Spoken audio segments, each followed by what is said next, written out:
बिस्मिल्लाहिर्रहमानिर्रहीम। अस्सलाम वालेकुम रहमतुल्लाह। मैं हूं प्रोफेसर ज़हीर अयूब वज़ीर, जो काफ़ी टाइम बाद आप लोगों की खिदमत में एक बार फिर हाज़िर हुआ केमिस्ट्री एडवांस प्लस की तरफ से, लेकिन वही पुराने सेशन के साथ। वो पुराना सेशन डियर्स क्या है? वो पुराना सेशन है the 5 things that stabilise the compound. वो 5 चीज़ें कौन सी हैं जो किसी कंपाउंड को स्टेबलाइज करता है, किसी कंपाउंड को एक्स्ट्रा स्टेबिलिटी देते हैं। तो यही मेरा पुराना सेशन था। तो आज इसी सेशन के साथ एक बार फिर आप लोगों की खिदमत में हाजिर हों केमिस्ट्री एडवांस प्लस की तरफ से। डियर्स, इसी सेशन में एक थिंग्स पे, एक फैक्टर पे मैंने बहुत सारे वीडियो बनाई हैं, बहुत सारा डिटेल मैंने दी है। और वो कौन सी चीज़ है, वो कौन सा फैक्टर है? That one is the resonance. यानी रेजोनेंस के बारे में डियर्स मैंने बहुत सारे डिटेल्स वीडियोस बना के यूट्यूब पे अपलोड किए हैं। लेकिन आज जिस टॉपिक के साथ मैं हाजिर हूँ आप लोगों की खिदमत में, वो है एरोमेटिसिटी। एरोमेटिसिटी के टॉपिक में मैं आप लोगों को क्या पढ़ाने जा रहा हूं कि व्हाट इज एरोमेटिसिटी। एरोमेटिसिटी क्या होते हैं? ये जो एरोमेटिक वर्ड है ये कहां से डिराइव्ड है? ये एरोमेटिसिटी कोई कंपाउंड किस तरह इसको एक्स्ट्रा स्टेबिलिटी देते हैं, या एरोमेटिसिटी का मतलब क्या होता है। तो ये जितने भी एरोमेटिसिटी या एरोमेटिक कंपाउंड्स के मुतालिक जितनी भी चीजें हैं, जितना भी डिटेल है, वो सारे का सारे डिटेल में आप लोगों को यहां पे वीडियो बना के दूंगा। तो डियर्स, डायरेक्टली मैं आता हूं कि व्हाट इज एरोमेटिसिटी। या थोड़ा सा मैं इंट्रोडक्शन की तरफ आओ कि ये जो एरोमेटिक वर्ड है ये कहां से डिराइव्ड है। तो डियर नोट कर लें कि एरोमेटिसिटी में जो एरोमेटिक वर्ड है, ये एरोमेटिक वर्ड है, ये डिराइव्ड है फ्रॉम ग्रीक वर्ड। और वो ग्रीक वर्ड क्या है? That is aroma. Greek word है और वो ग्रीक वर्ड है एरोमा। अब व्हाट इज एरोमा? एरोमा का क्या मतलब है? तो यूनानी जुबान में, ग्रीक वर्ड में, ये जो एरोमा का मतलब होता है प्लीजेंट स्मेल, यानी स्वीट स्मेल को क्या कहते हैं? एरोमा कहते हैं ग्रीक वर्ड में। तो साइंसदानों ने यह महसूस की 19वीं सदी के मैं बात कर रहा हूं। 19वीं सदी में जब बेंजीन और उसके डेरिवेटिव्स सामने आए। 19वीं सदी में डियर्स क्या?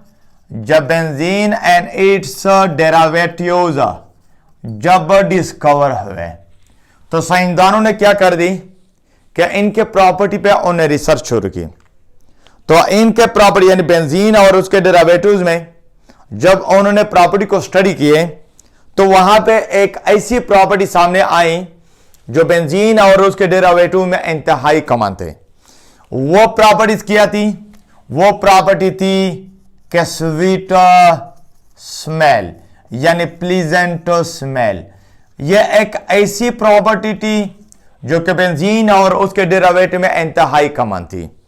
तो इसी ही एक प्रॉपर्टी के बुनियाद पे, on the basis of this property, तो उन्होंने कहा, साइंसदानों ने क्या सोच लिया? साइंसदानों ने क्या कहा? साइंसदानों ने कहा कि ऑल दोज कंपाउंड्स, तमाम वो compounds will belong to the group of aromatic compounds. तमाम वो कंपाउंड एरोमेटिक कंपाउंड के साथ ताल्लुक रखेंगे विच हैविंग प्लीजेंट स्मेल, जिसका स्मेल जो होता है प्लीजेंट होता है। बस वही कंपाउंड जो होंगे वो क्या होंगे? वही कंपाउंड एरोमेटिक होंगे। तो इसी प्लीजेंट स्मेल ही की बुनियाद पे उन्होंने ऐसे तमाम कंपाउंड को एरोमेटिक कंपाउंड का नाम दिया। तो साइंसदानों ने ऐसे तमाम कंपाउंड को क्या नाम दी? Aromatic compound. किस तरह डियर्स? अगर यहां पे मैं एक दो एग्जांपल दे दो कि फॉर एग्जांपल बेंजीन का जो अपना ऑर्डर होता है वो अपना ऑर्डर पेट्रोलियम जैसी होती है। पेट्रोलियम की जो बू होती है वो भी स्वीट, हाँ थोड़ा सा तेज होता है, लेकिन स्मेल जो होती है ये उसकी स्वीट होती है। इसी तरह अगर मैं बेंजल्डिहाइड की बात कर लो, बेंजल्डिहाइड जो कि डेरिवेटिव है बेंजीन का, और यही बेंजल्डिहाइड की जो स्मेल होती है, बेंजल्डिहाइड की स्मेल ये आलमंड जैसी होती है, आलमंड जैसी होती है। इस तरह अगर मैं टॉल्यूइन की बात कर लो, टॉल्यूइन की अगर हम स्मेल को क्या कर ले, उसकी स्मेल को हम ऑब्जर्व कर ले, तो फिर टॉल्यूइन का जो स्मेल आता है वो बिल्कुल पेंट जैसी होती है, हाँ but it is also sharp, ये थोड़ा सा तेज होता है, लेकिन पेंट कलर, पेंट टाइप जो स्मेल होती है वो भी स्वीट स्मेल होती है। इस तरह और भी बहुत से कंपाउंड बेंजीन के जब डिराइव्ड हुए तो यही एक प्रॉपर्टी उनमें बहुत कॉमन थी, तो इसी बुनियाद पर साइंसदानों ने ऐसे तमाम कंपाउंड को नाम दिया एरोमेटिक कंपाउंड।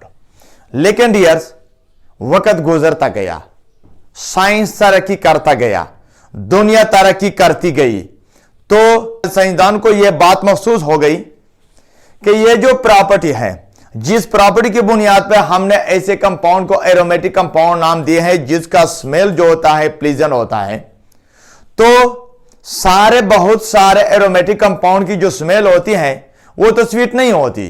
किस तरह, फॉर एग्जांपल उन्होंने ये बात महसूस की कि फॉर एग्जांपल अगर मेरे पास एनेलीन है, एनेलीन की जो स्मेल होती है ये फिशी लाइक होती है, ये बिल्कुल मछली जैसी होती है।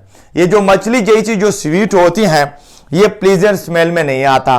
तो एनेलीन क्या है, ये डेरिवेटिव्स है, किसकी डेरिवेटिव है, ये बेंजीन की डेरिवेटिव है, बेंजीन की डेरिवेटिव है, लेकिन इसका जो स्मेल होता है ये स्वीट नहीं होता। तो फिर साइंसदान हैरान हो गए कि एनेलीन जो होता है ये that is the derivative of benzene, लेकिन इसका जो स्मेल होता है ये स्वीट, क्या ये स्वीट नहीं होता। इस तरह अगर हम नाइट्रोबेंजीन के बारे में सोचें, नाइट्रोबेंजीन की स्वीट को हम क्या कर ले, महसूस कर ले, तो नाइट्रोबेंजीन का जो स्वीट जो स्मेल होता है वो स्मेल क्या होता है, दैट इज मेडिसिनल लाइक। जिस तरह के एक अस्पताल की स्मेल नहीं होती, बिल्कुल उस अस्पताल स्मेल जैसी जो बू होती है ये किसकी होती है, ये नाइट्रोबेंजीन की होती है।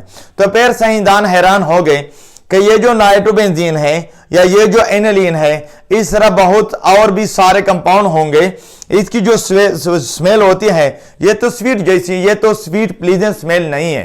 तो फिर साइंसदानों ने ये बात महसूस की, ये जो प्रॉपर्टी होती है यानी प्लीजेंट स्मेल, ये तो बहुत सारे एरोमेटिक कंपाउंड में नहीं होते। तो फिर साइंसदानों ने क्या कर दी कि ऐसे कंपाउंड जो कि एरोमेटिक कंपाउंड होते हैं वो सारे एरोमेटिक कंपाउंड तो प्लीजेंट स्मेल नहीं रखते, तो उन्होंने फिर एरोमेटिक कंपाउंड पे काम करना शुरू कर दी, उन्होंने फिर एरोमेटिक कंपाउंड पे रिसर्च करना शुरू कर दी। जब उन्होंने साइंसदानों ने रिसर्च शुरू की तो साइंसदानों को क्या ऑब्जर्व हुआ, तो साइंसदानों को यह बात महसूस हुई कि सारे एरोमेटिक कंपाउंड की जो स्मेल होती है ये तो स्वीट नहीं होती, लेकिन हाँ इनमें दो चीजें ऐसी हैं जो कि बहुत कॉमन है। वो चीजें क्या थी, वो चीजें यहां पे अगर मैं कर लो कि वो दो कंडीशन उन्होंने कौन सी महसूस की, वो तो एक यह है कि इलेक्ट्रॉन डीलोकलाइजेशन, यानी एरोमेटिक कंपाउंड में इलेक्ट्रॉन की जो डीलोकलाइजेशन होती है ये होती है, यानी एरोमेटिक कंपाउंड में, सारे एरोमेटिक कंपाउंड में जो इलेक्ट्रॉन की पोजीशन होती है वो फिक्स नहीं होती, जिसको उन्होंने नाम दी कि इलेक्ट्रॉन डीलोकलाइजेशन। और सेकंड जो थिंग है जो साइंसदानों ने महसूस की, वो ये थिंग महसूस की, वो यानी ये फैक्टर महसूस की कि एरोमेटिक कंपाउंड में एक खास किस्म की स्टेबिलिटी होती है, और उसी खास किस्म की स्टेबिलिटी को उन्होंने नाम दी कि all the aromatic compound having a special type of stability। तमाम एरोमेटिक कंपाउंड जो होते हैं ये एक खास किस्म के स्टेबिलिटी रखते हैं। तो इन दो चीजों को जब ये दो चीजें रिसर्च करने के बाद साइंसदानों को जब ये दो चीजें सामने आई कि एरोमेटिक कंपाउंड में इलेक्ट्रॉन की डीलिक्वलाइजेशन होती है और साथ साथ एरोमेटिक कंपाउंड जो होते हैं इसमें स्पेशल टाइप ऑफ स्टेबिलिटी मौजूद है, तो इन दो चीजों को, इन दो कंडीशन को उन्होंने साइंसदानों ने क्या कर दी कि उन्होंने जरूरी समझी कि ये जो दो चीजें हैं ये सारे के सारे एरोमेटिक कंपाउंड मौजूद है। लेकिन डियर्स आखिर में ये बात मैं करना चाहता हूं कि वर्ड तो वही पुराना है एरोमेटिसिटी, वर्ड तो वही पुराना है एरोमेटिक कंपाउंड, लेकिन इसी एरोमेटिसिटी या एरोमेटिक कंपाउंड का जो मतलब है वो क्या है, जो मकसद है वो क्या है, वो चेंज है। वो मकसद क्या है? One is the aromatic compound, वो होंगे जिसमें इलेक्ट्रॉन की डीन्यूक्लियराइजेशन होगी, जिसमें इलेक्ट्रॉन की जो पोजीशन होती है वो फिक्स नहीं होती। और दूसरी चीज क्या होगी कि एरोमेटिक कंपाउंड में एक खास किस्म की स्टेबिलिटी पाई जाएगी, तो ऐसे कंपाउंड को हम क्या कहेंगे? एरोमेटिक कंपाउंड कहेंगे। तो डियर्स जिस तरह के अभी मैंने कहा कि यह भी जरूरी नहीं है कि सिर्फ यही दो चीजें हो फॉर द एरोमेटिसिटी, कि एरोमेटिक कंपाउंड यही दो चीजें रखते हैं। चूंकि दुनिया तो आगे बढ़ती जा रही है, साइंस तो अपडेट हो रहा है। जिस तरह के डियर्स आप लोगों को मालूम है कि आजकल जो साइंस है, जो दुनिया है, ये सालों के लिहाज से भी अपडेट नहीं हो रहा, सिर्फ महीनों के लिहाज से भी नहीं हो रहा, घंटों के लिहाज से, दिनों के लिहाज से भी नहीं हो रहा, घंटों के लिहाज से भी नहीं हो रहा, बल्कि अगर मैं ये कह दूं कि ये जो दुनिया ये सेकंड के लिहाज से अपडेट हो रहा है।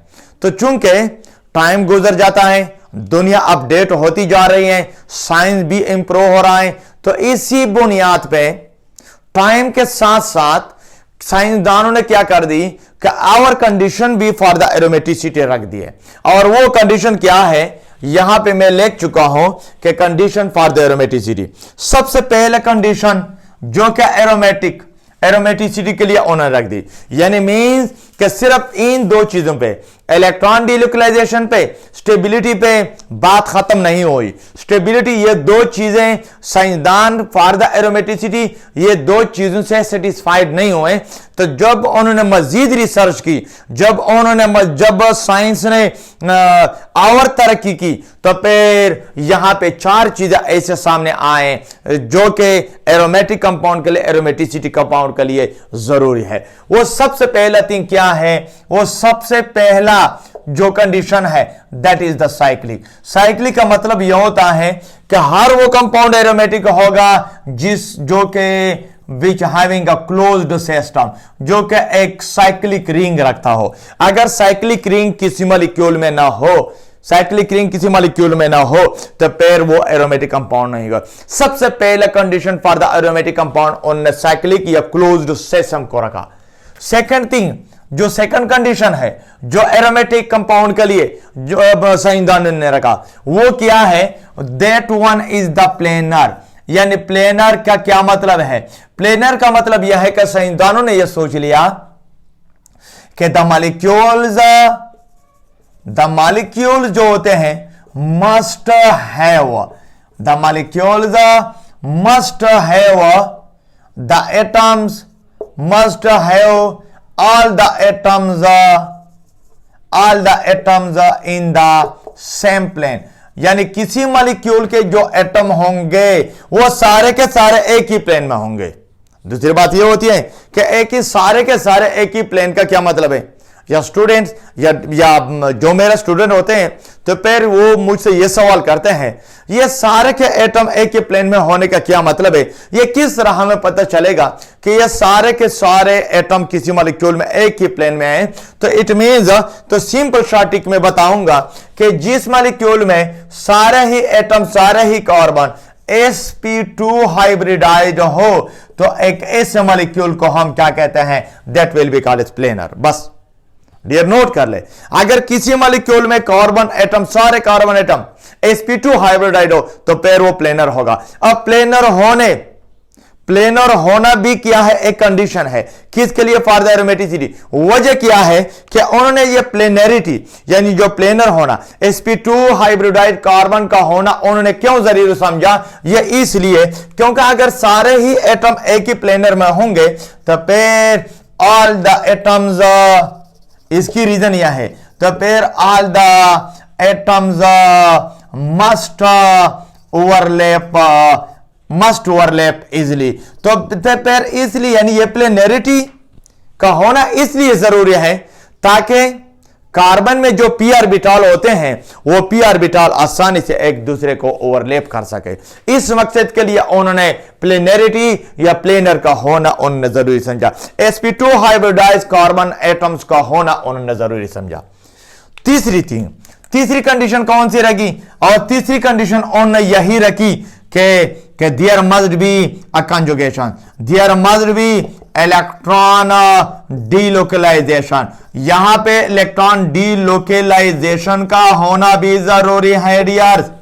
सिर्फ यही दो चीजों से भी काम नहीं चलेगा कि मॉलिक्यूल साइक्लिक हो तो फिर एरोमेटिक होगा, मॉलिक्यूल प्लेनर हो तो फिर एरोमेटिक होगा। हाँ, मॉलिक्यूल का प्लस साइक्लिक होना भी जरूरी है, मॉलिक्यूल का प्लेनर होना भी जरूरी है, लेकिन साथ साथ जो अहम चीजें वो भी जरूरी है कि अगर ये साइक्लिक हो, प्लेनर हो तो फिर उनके दरमियान फिर उनके जो p ऑर्बिटल होंगे वहां पे जो पाई इलेक्ट्रॉन होंगे वो पाई इलेक्ट्रॉन की डीलोकलाइजेशन होना भी जरूरी है। डीलोकलाइजेशन का मतलब यह होता है कि सिर्फ दो न्यूक्लियस के दरमियान, सिर्फ दो कार्बन के दरमियान वहां पे जो इलेक्ट्रॉन होंगे वो पड़े हुए नहीं होंगे, बल्कि जितने भी नंबर किसी मॉलिक्यूल में जितने भी नंबर कार्बन एटम हो वहां पे सारे के सारे ये इलेक्ट्रॉनिक क्लाउड की तरह पड़े हुए हो, तो फिर इसको हम इलेक्ट्रॉन डीलोकलाइजेशन कहते हैं। या मींस या सिंपल वर्ड ये कि यहां पे यानी मींस कि इलेक्ट्रॉन की जो पोजीशन होगी, इलेक्ट्रॉन की position must not be fixed. या इलेक्ट्रॉन की पोजीशन फिक्स नहीं होना चाहिए बल्कि बार बार चेंज होना चाहिए, बार बार ओवरलैपिंग की वजह से बार बार चेंज होना चाहिए। तो ये तीसरी कंडीशन उन्होंने रख दी। जो चौथा कंडीशन है जो कि इंतहाई अहम है, आगे इस पे सिर्फ मैं आप लोगों का एक वीडियो इस चीज पे दूंगा, वो यो है कि तमाम वो कंपाउंड एरोमेटिक होंगे जो कि which must follow the Huckel's rule, जो कि हकल रूल को फॉलो करता है। Which must follow the हकल rule, जो कि हकल रूल को फॉलो करेगा। अगर कोई मॉलिक्यूल हकल रूल को फॉलो नहीं करता तो फिर वो भी एरोमेटिक नहीं होंगे। इट मींस इसका मतलब यह होता है कि ये जो यहां पे मैंने तीन चीजें आप लोगों को बता दी कि साइक्लिक भी हो, प्लेनर भी हो, इलेक्ट्रॉन डीलोकलाइजेशन हो, ये तीनों के तीनों चीजें ये हकल्स रूल में आते हैं, ये हकल्स रूल में आते हैं। हाँ, आप लोगों के जहन में फिर यह सवाल पैदा होगा कि द हकल रूल्स का क्या मतलब है, हकल रूल्स क्या कहते हैं। तो इंशाल्लाह नेक्स्ट वीडियो में मैं आप लोगों को हकल रूल्स के बारे में बताऊंगा कि हकल रूल्स क्या होते हैं।